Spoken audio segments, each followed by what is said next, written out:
When I play the scene, the background is looking nice and consistent, the particles are working, the water flow is working.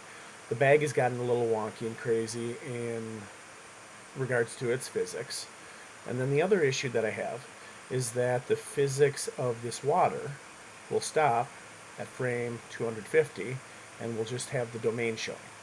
So let's just take a quick look at that and see what's going on. I'm going to go back to my physics tab and let's just take a look at the splash domain. I'm going to scroll down.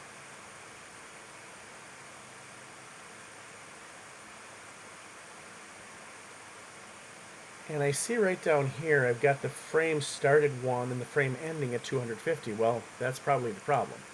So let's stop this. I'm going to say that the frame ends at 700, since that's how many frames I have in the scene.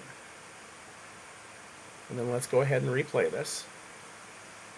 And it'll need a minute to recalculate. We'll come back in a few moments and take a look at it.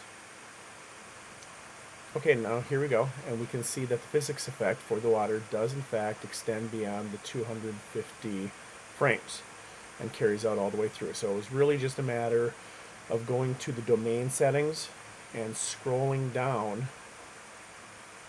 in the physics properties and changing the number of frames under the cache.